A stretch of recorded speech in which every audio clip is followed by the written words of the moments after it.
It's good to be with you all this morning. As my father mentioned, my name is Lovelace, and I am Pastor Andy Lovelace's son, and I occasionally have the privilege of getting up here to teach, and this is one of those weeks where I again get the opportunity to speak.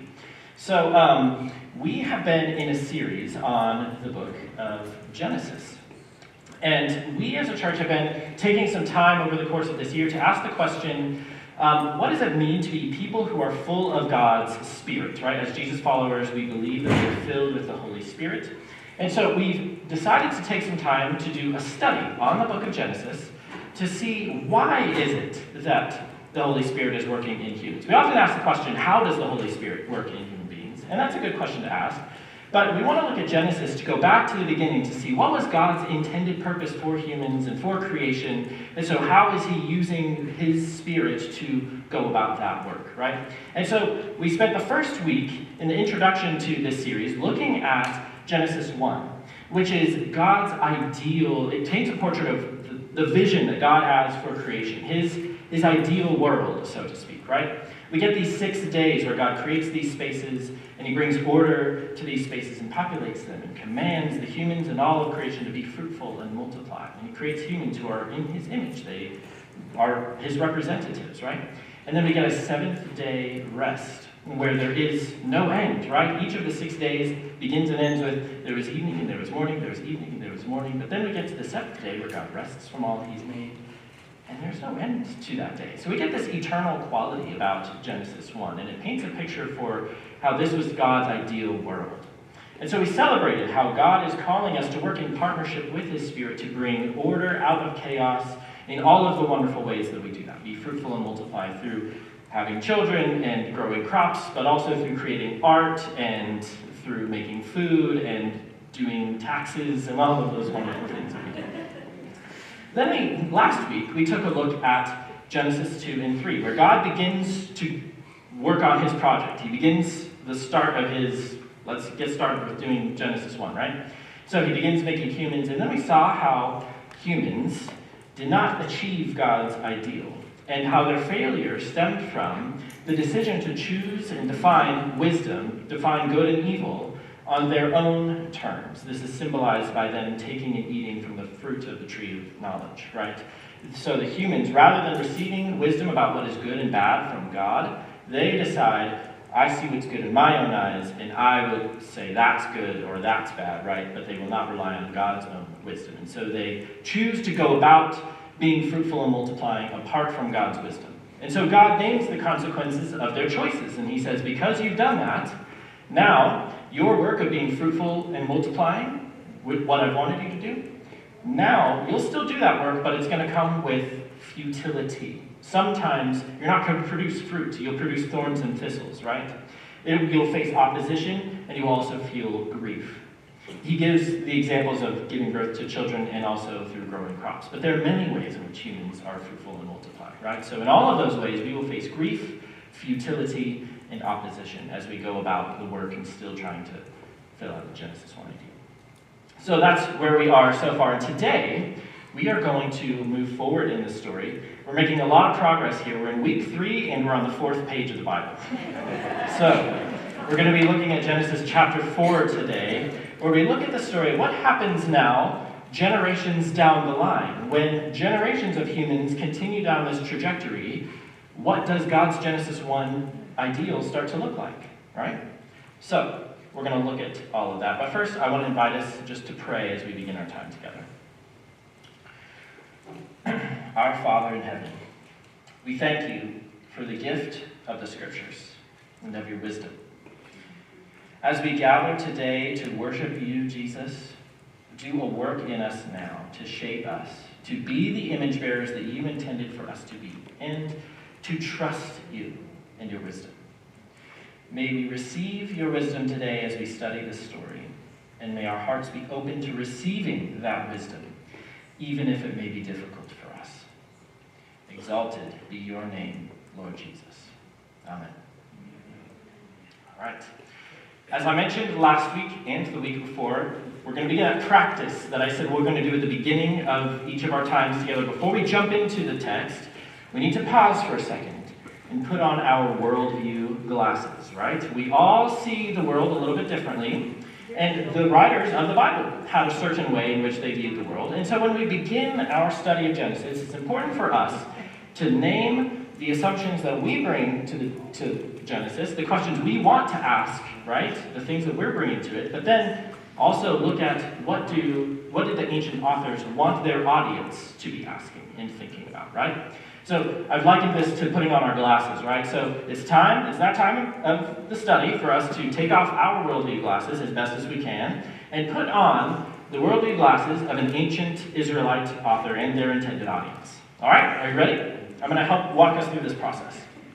So, as part of this process, I want us to go back to Genesis 3 for just a second and remind us about when God was speaking to the snake and the humans after they had made their poor decision, right? God said something to the snake that is going to be crucial to today's story. God tells the snake that now from this decision, there's going to be two seeds, two descendants, right? He says there's going to be opposition, enmity, conflict between the woman's descendants and the serpent's descendants, okay?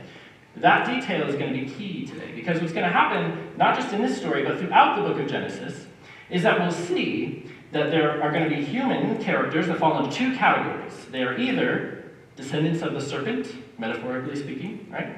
Or they're descendants of the woman. The descendants of the serpent, you can always tell those humans in the Genesis story if they perpetuate evil in God's good world. And you could tell the descendants of the woman if they are the humans that are trying, as best as they humanly can, to defeat and resist that evil and try to bring about the beauty and goodness that God was bringing into the world, right? So, just pay attention to that today in our reading. There's two seeds that are going to come from this, the seed of the snake and the seed of the woman. Second, a couple details, helpful facts for us that we might not just know off the top of our heads about some things that the ancient people believed. In the ancient world, there were two classes, social classes, like wealthy and poor, much like we have today. But what we might think is that farming actually represented a sort of distinction in these classes. When we talk about farming in the ancient world, or in the modern world today, we often lump farmers into kind of one category. They either take care of crops or they take care of animals, right? That's kind of, you're a farmer, right? Animals or whatever.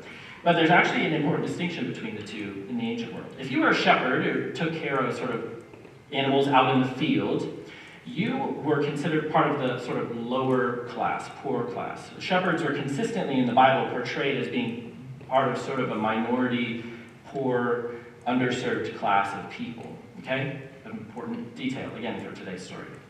And believe it or not, farmers that grew crops in the ancient world were actually considered like the city slickers and the wealthy people.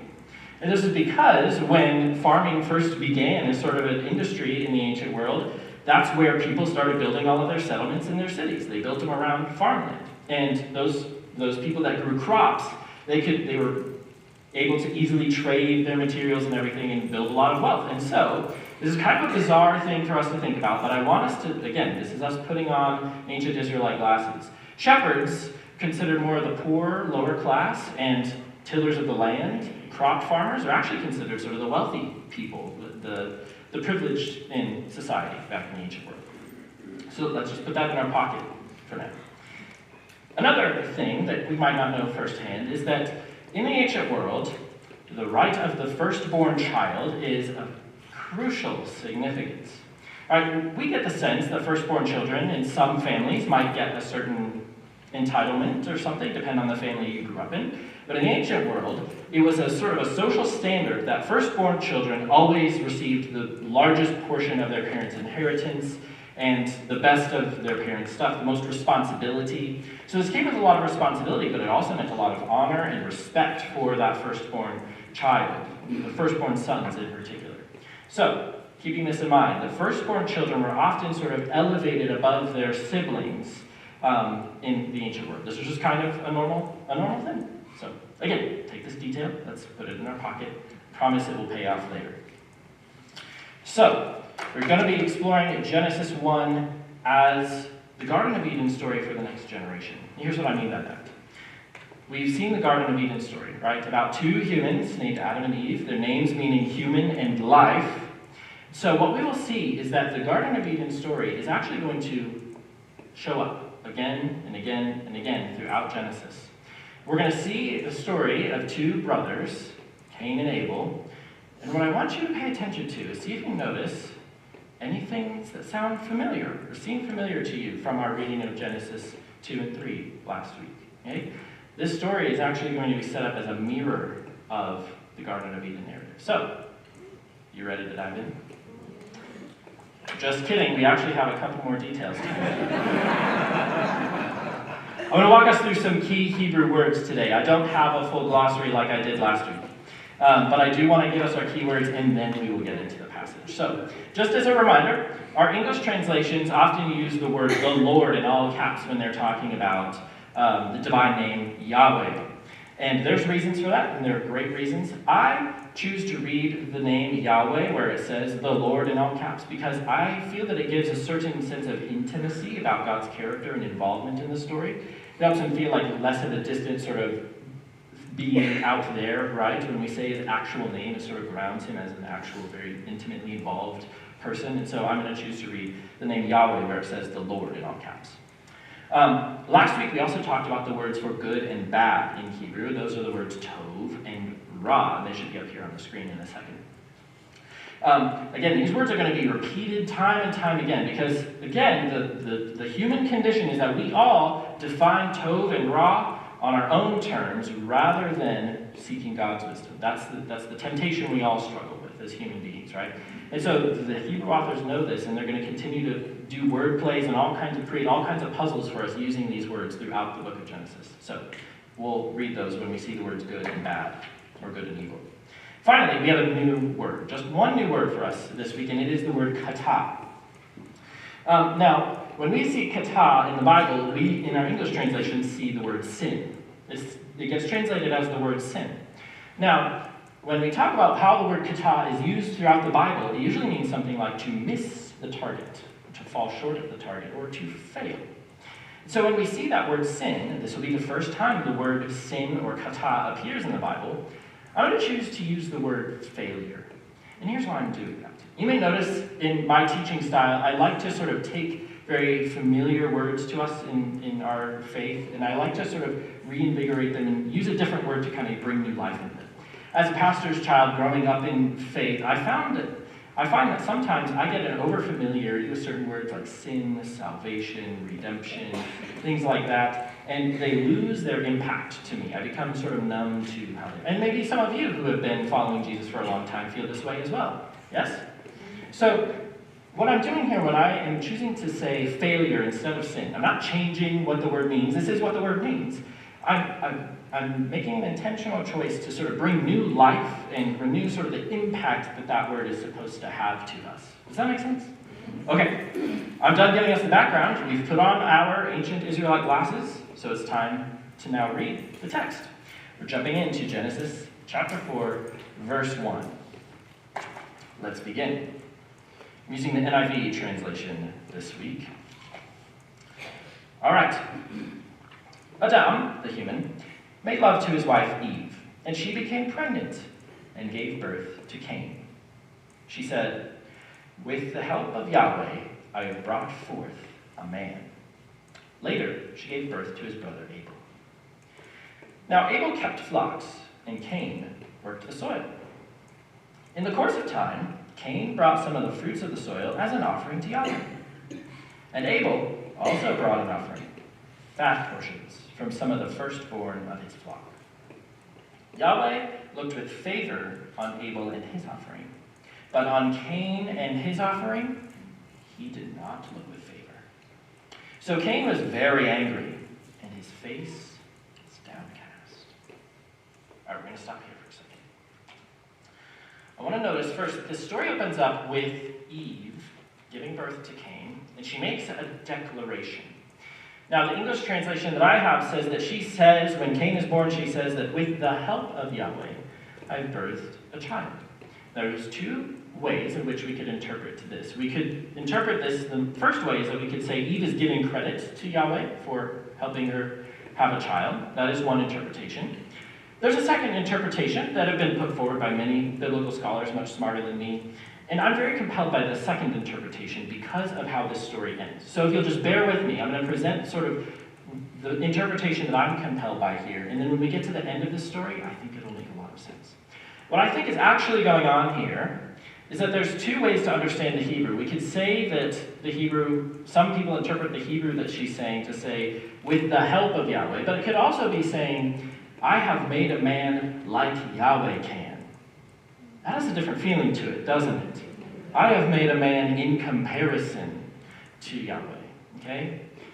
It's carrying this idea that Eve still is bringing with her, remember the snake in the garden? He said, if you eat this fruit, you will be like gods, deciding Tov and Ra for yourself. We see Eve here thinking of herself not as God's image bearer or representative, but on level with God. She's saying, I can make a man just like Yahweh can. Okay? You with me? So, I want to make an important clarification. This is not just about childbirthing, because I think this could bring in an assumption where we say that, so, because Eve is boasting that something bad is going to happen to her child, and I'm not at all saying that. This is about so much more than just childbirth. What this is about is when human image bearers choose to be fruitful and multiply, in all of the ways that we do that, right? Whether it's growing crops, having children, making art or food, or all of those other things. When we do that, apart from God's Spirit, when we do that and say, I can do it on my own, I do not need God's Spirit, we'll see what the story has to say about what that kind of attitude produces, right? So, I just want to emphasize that this is about more than just giving birth to children. This is about all of the ways we are fruitful and multiply, but might choose to do that apart from God's own Spirit. So then, we're told that these two boys, Cain and Abel, they both have two professions. One is a shepherd, okay? One is a tiller of the land. All right, important distinction here.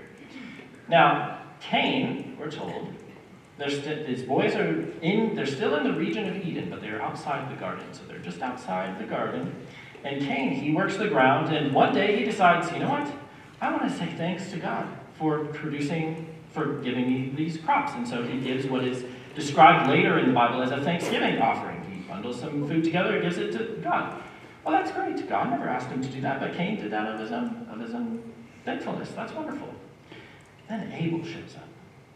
He gives a lamb, but not just any lamb. He gives the choicest lamb, the firstborn lamb. It's one of his fattest ones. He gives that to Yahweh. And we're told that Yahweh looked with favor on Abel and his offering, and on Cain and his offering. Okay. So, Abel's sacrifice stands out as above and beyond, yes. Now, I think when we read this story, we hear the story about Cain and Abel, it's easy for us to just immediately go to painting Cain as the villain, and we say, oh, Cain, I would never take his life. But I want us to really stand in Cain's shoes for a second. God never asked you to give an offering, but you did it out of the gratitude of your own heart, right? You took some of your crops and you gave them up to say thank you to God. And then your brother shows up, and it's like he's showing you up. He's like, oh, I can do better than Cain can. I'll give my best lamb. And then God will. You can see how Cain's perspective actually starts to make a lot of sense. His anger and his downcast face that he has. We can see this, right? Why should God favor him? I don't work with sheep, so God, if you're not a vegetarian, if you're a meat guy, I'm sorry, I can't help you. But if that's the route you're going to go, that doesn't seem very fair, right? My occupation's not with sheep, right? So we can see how Cain's attitude actually would be one that we would probably adopt if we were in his position. Now, it's important to note that we're told that God looks with favor on Abel and Cain and their sacrifices. So God's not just evaluating the sacrifice and saying, which one's yummier? Well, I'm not a vegetarian, so I'll take the meat, right? God's evaluating the young men as well, on their own, right? He looks with favor on the young men and their sacrifices. So God sees something about the heart posture within the boys. But it's also true that throughout the biblical story, God always favors the lowly, the one who is disadvantaged. And out of the two brothers, who's the disadvantaged one in this situation? It's Abel, right? He's a shepherd, he represents the poorer class, but he's also the younger sibling, so he won't receive whatever his parents have for him. Right? So we see this time and again. This is a portrait of God's character that the Bible will continue to show, that God always favors the disadvantaged. The ones who don't have enough, God's going to reach out to them. Right? So we're told that Cain got angry, his face was downcast.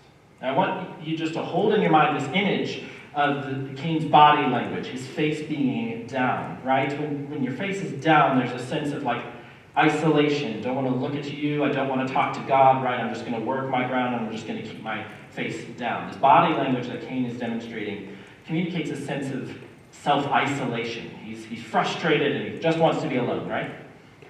Let's go ahead and read and see what happens next. Genesis 4, verse 6. Then Yahweh said to Cain, "Why are you angry? Why is your face downcast? If you do what is tov, will you not be accepted?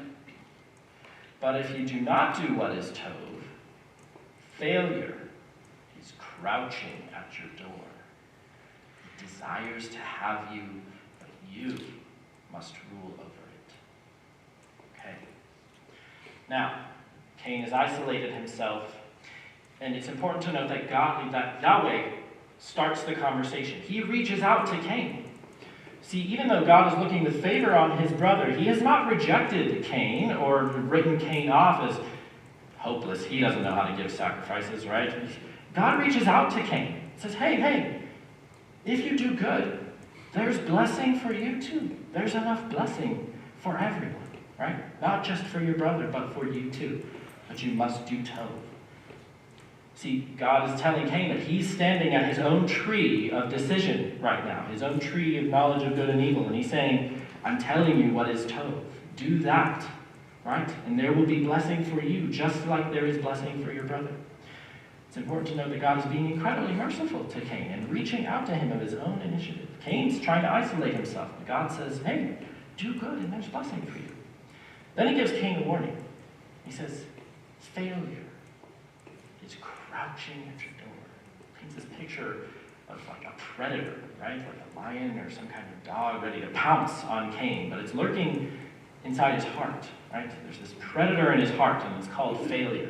It raises the question for us, failure to do what? Well, failure to live the Genesis 1 ideal, to be God's image bearer and to be fruitful and multiply and to bring order out of chaos, right?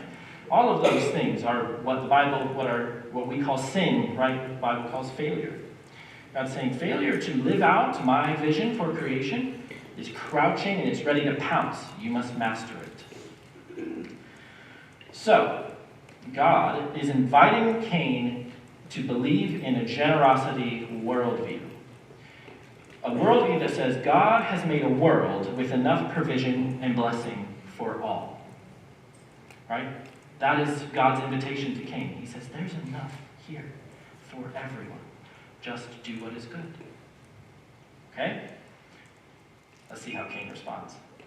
Genesis chapter 4, verse 8. Now Cain said to his brother Abel, let's go out into the field. While they were in the field, Cain attacked his brother Abel and killed him. Then Yahweh said to Cain, where is your brother Abel? I don't know, he replied. Am I my brother's keeper? Yahweh said, what have you done? Listen, your brother's blood cries out to me from the ground. Now you are under a curse and driven from the ground, which opened its mouth to receive your brother's blood from your hand. When you work the ground, it will no longer yield its crops for you. You will be a restless wanderer on the earth. Cain said to Yahweh, my punishment is more than I can bear. Today you are driving me from the land, and I will be hidden from your presence. I will be a restless wanderer on the land, and whoever finds me will kill me. But Yahweh said to him, not so. Anyone who kills Cain will suffer vengeance 7 times over. Then Yahweh put a mark on Cain, so that no one who found him would kill him. So Cain went out from Yahweh's presence and lived in the land of Nod, east of Eden. All right, so here, Cain was just at his moment of decision. He was just like his parents. He was standing at the tree of the knowledge of good and evil, and God was telling him, choose my definition of good. But Cain chooses his own way. Chooses not to believe in the generosity of God, but instead he thinks to himself, well, you know how I can get God's blessing? I take my brother out of the equation. Then God is forced to give me the blessing, right? So that's exactly what Cain does. He takes his brother's life and he thinks that that will give me the blessing. So, God, the first thing he says to Abel is, where is your brother? Do you remember the first thing God said to Adam in the garden? Where are you? Where are you? Adam's response was, I hid because I was naked. God said, who told you you were naked? He said, the woman that you gave to me, God. Right? She gave me the fruit. Adam, in the Garden of Eden, he deflected responsibility for his fellow human in that instance. When God was holding him accountable for himself and his fellow human, Adam deflected responsibility. And here, God says, where is your brother? Cain says, am I responsible for my brother? Right? He's deflecting responsibility. The second question God asks Cain, what have you done? When God turns to the woman in the Garden of Eden, he says, what have you done?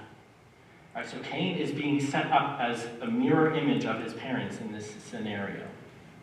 God's questioning is very similar. So, what we have here is Cain who has killed his brother, and his actions are ultimately the result of failure to trust in God's generosity. Again, he took his brother's life because he thought, if I can remove him from the equation, then I get the blessing. He didn't have the mindset that there's enough blessing for all, which is what God told him, right? If you do good, there's blessing for you too. You will be accepted. So this is the scarcity worldview. Cain bought into the scarcity worldview that says there isn't enough provision and blessing in the world, so people need to take whatever they need, whenever and however it seems good to them. Okay? So this is the scarcity worldview, as opposed to the generosity worldview that God invites us into, that God invited Cain into. So, I want to, again, look at a few things that we're getting a portrait of God's character in this narrative, where God tells Cain, your brother's blood cries out to me from the ground. This image of innocent blood crying out to God is one that I think it's a dark image, but it is very uplifting to those that have suffered injustice and feel as though they've suffered it alone. The portrait we get here of God is one who God sees injustice, and it rings like screams in his ears, even when nobody else has witnessed it, even when it feels like nobody is acknowledging or is addressing injustice. God sees it, he hears it, and he will address it. That's what this blood crying out is about. Praise God, right? This is a beautiful portrait. Now, God responds to Cain. He responds to the injustice. He tells Cain, you can't be here anymore. Your profession, your livelihood, it's over. Even more thorns and thistles are going to produce for you because of the choice you've made. You have to go. So it's important to note that God, he hears injustice. It rings loud in his ears, and he addresses it to Cain. He deals with Cain. He doesn't let Cain off the hook. But then Cain says, what am I to do? If people find out what I've done, they'll kill me. We go, wait, there's other humans out there? Right? Deep rabbit hole we won't go down. But Cain says, if people find out what I've done, they'll kill me. And God says, no. I don't want any more bloodshed. We're going to stop this right now. I'll protect you. There's a lot of different ways people think about the mark of Cain, but the intention in the text is clear. The intended purpose of the mark is to protect Cain from being killed. God's like, the bloodshed's over. We're supposed to be fruitful and multiply here, people, not killing each other, right? So I don't want you to die, Cain. So in one moment, we get a beautiful portrait of God's justice. He is equally just, but he's also very merciful with Cain. God doesn't take the eye for an eye approach. He could say, Cain, you're done. You killed your brother, you're done too. God doesn't do that. He's incredibly merciful with Cain. He says, I will protect you, Cain. I will protect you as you leave here. Astounding. It's an important detail as we go into the next section that we keep in mind. God says he will protect Cain. Okay? Let's move into the next section. final section of this text. Verse 17. Cain made love to his wife, and she became pregnant and gave birth to Enoch. Cain was then building a city, and he named it after his son Enoch.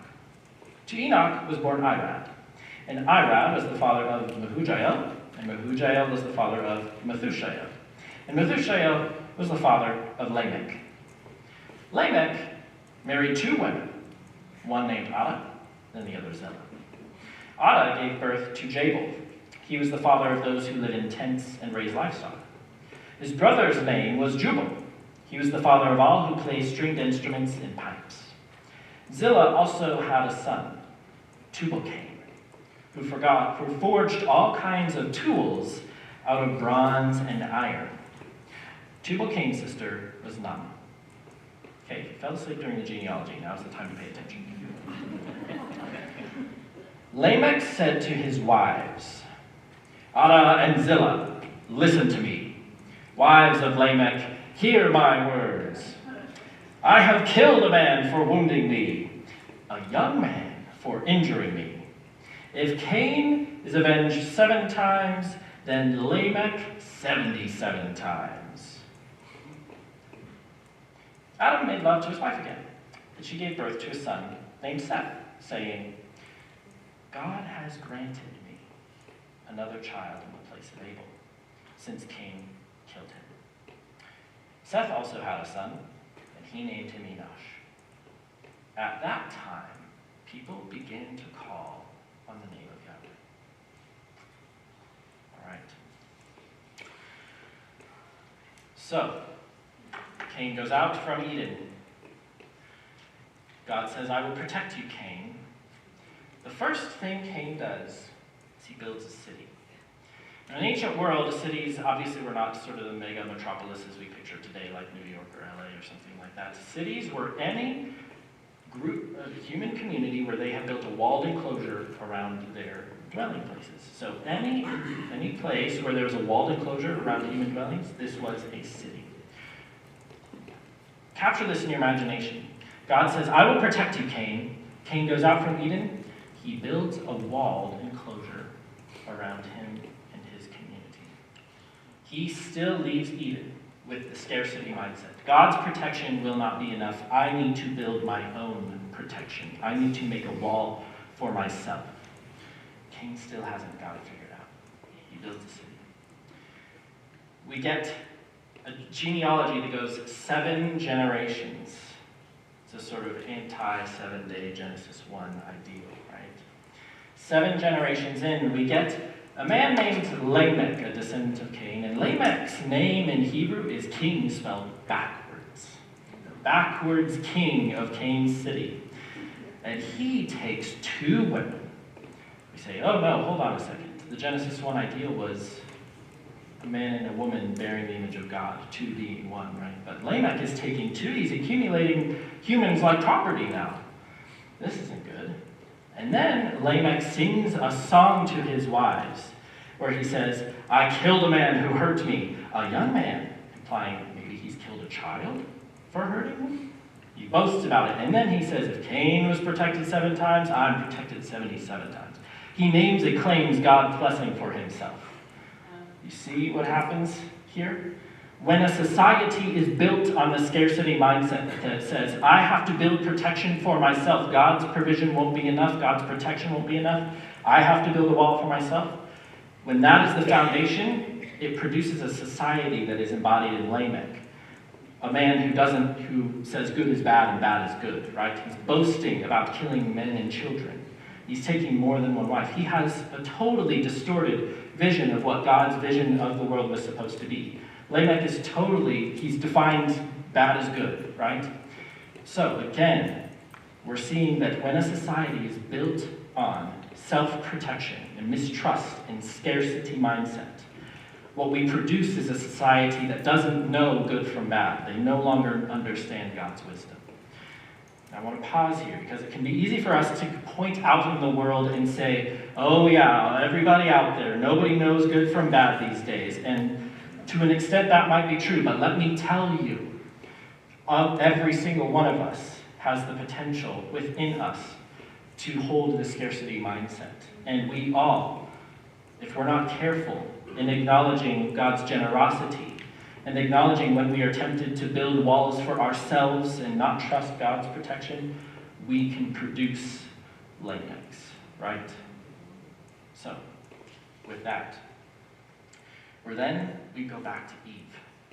Eve has her third child, and she says, God has given me a child.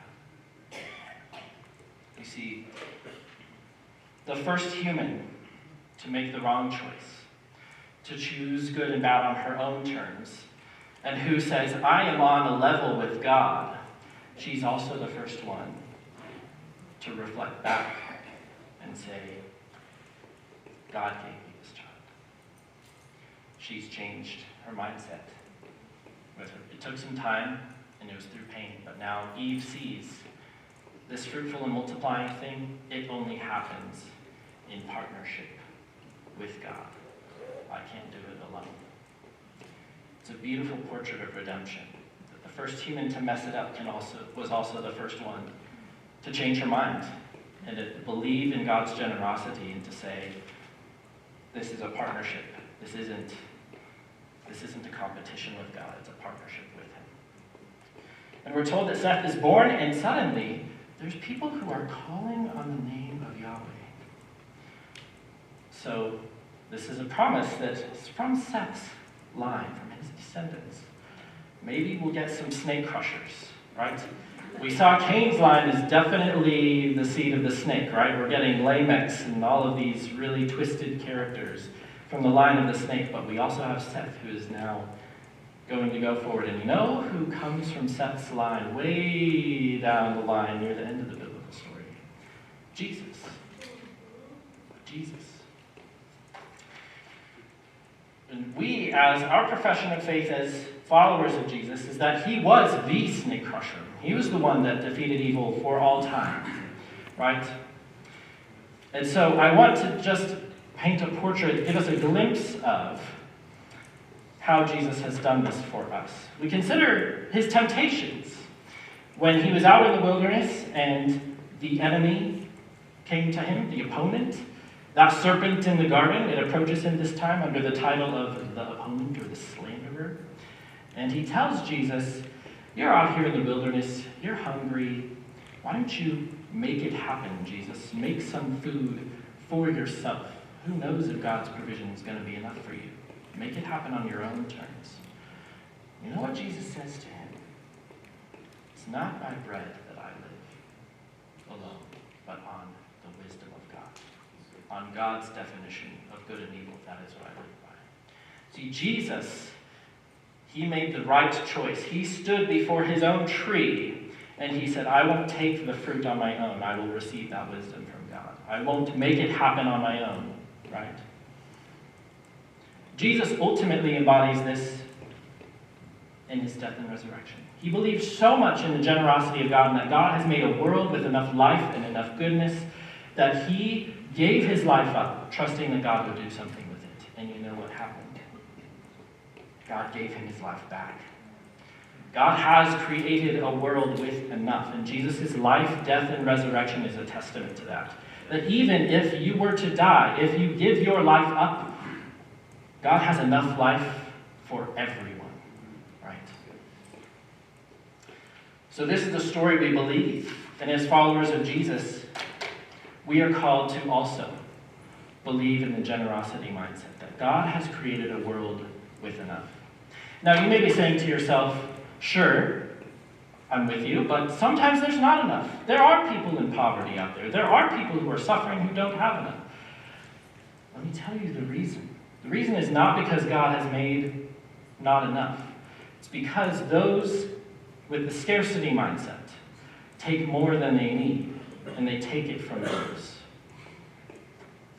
who might not need, right? So the scarcity mindset is what produces a lack of abundance. But God is generous, and he has made a world with enough.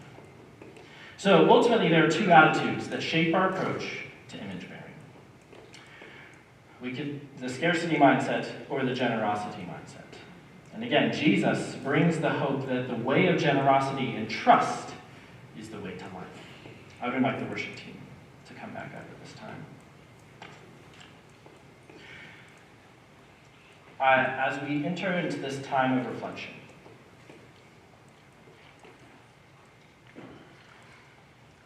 I want us to challenge ourselves and consider. Again, we talk about this and it can be very easy to point the finger or think in our minds, yep, I know who needs to hear this message. Right? I do it too. I'm guilty of it too. I want to really admonish you to do self-reflection and ask the Spirit within yourself, where do I not trust God's generosity? Where am I making things for myself? Where am I saying, people out there are going to take it from me, so I need to do something to protect myself, right? So where do you need to embrace the generosity mindset? There's the common examples of finances and time, of course. Time scarcity is a big one that I struggle with. But I feel that we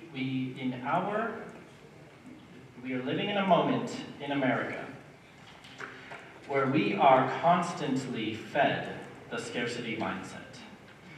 The media we consume, the news media, and this is both the left and the right, we receive this constant messaging that says, those people out there are going to take from you, so you need to make it happen and protect yourself. You need to make sure you are safe. And they cultivate this fear, and they cultivate the scarcity mindset. We are being constantly spoon-fed the scarcity mindset. And so I would ask you to ponder, yes, what areas of your life do you need to embrace it, but also, who is feeding you? What is feeding you the scarcity mindset? And where can you receive a place where you can build a generosity worldview, right? Community of followers of Jesus. So, with that, let's go ahead and enter this time of reflection.